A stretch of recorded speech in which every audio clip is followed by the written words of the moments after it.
Hikayat Abu Nawas membalas perbuatan raja. Abu Nawas hanya tertunduk sedih mendengarkan penuturan istrinya. Tadi pagi beberapa pekerja kerajaan atas Titan langsung Baginda Raja membongkar rumah dan terus menggali tanpa bisa dicegah. Kata mereka tadi malam Baginda bermimpi bahwa di bawah rumah Abu Nawas terpendam emas dan permata yang tak ternilai harganya. Tetapi setelah mereka terus menggali ternyata emas dan permata itu tidak ditemukan. Dan Baginda juga tidak meminta maaf kepada Abu Nawas. Apabila mengganti kerugian, inilah yang membuat Abu Nawas memendam dendam. Lama Abu Nawas memeras otak, namun belum juga ia menemukan muslihat untuk membalas Baginda. Makanan yang dihidangkan oleh istrinya tidak dimakan karena nafsu makannya lenyap. Malam pun tiba, namun Abu Nawas tetap tidak beranjak. Keesokan hari Abu Nawas melihat lalat-lalat mulai menyerbu makanan Abu Nawas yang sudah basi. Tiba-tiba tertawa riang. "Tolong ambilkan kain penutup untuk makananku dan sebatang besi." Abu Nawas berkata kepada istrinya. "Untuk apa?" tanya istrinya heran. "Membalas Baginda Raja," kata Abu Nawas singkat. Dengan muka berseri-seri Abu Nawas berangkat menuju istana. Setiba di istana Abu Nawas membungkuk hormat dan berkata, "Ampun tuanku, hamba menghadap tuanku Baginda hanya untuk mengadukan perlakuan tamu-tamu yang tidak diundang. Mereka memasuki rumah hamba tanpa izin dari hamba dan berani memakan makanan hamba."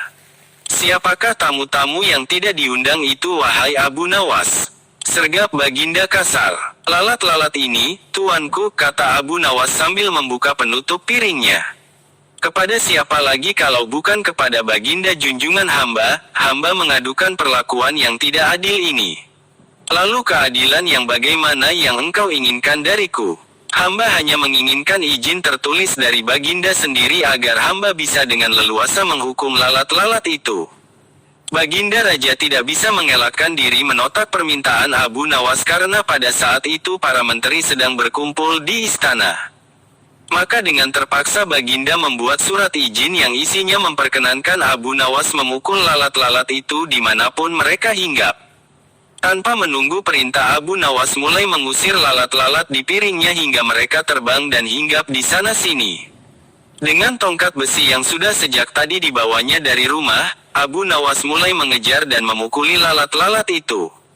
Ada yang hinggap di kaca. Abu Nawas dengan leluasa memukul kaca itu hingga hancur, kemudian vas bunga yang indah, kemudian giliran patung hias sehingga sebagian dari istana dan perabotannya remuk diterjang tongkat besi Abu Nawas. Bahkan Abu Nawas tidak merasa malu memukul lalat yang kebetulan hinggap di tempayan Baginda Raja.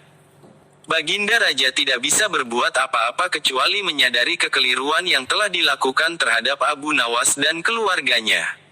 Dan setelah merasa puas, Abu Nawas mohon diri. Barang-barang kesayangan Baginda banyak yang hancur. Bukan hanya itu saja, Baginda juga menanggung rasa malu. Kini ia sadar betapa kelirunya berbuat semena-mena kepada Abu Nawas. Abu Nawas yang nampak lucu dan sering menyenangkan orang itu ternyata bisa berubah menjadi garang dan ganas serta mampu membalas dendam terhadap orang yang mengusiknya. Abu Nawas pulang dengan perasaan lega. Istrinya pasti sedang menunggu di rumah untuk mendengarkan cerita apa yang dibawa dari istana. Wassalamualaikum, terima kasih. Jangan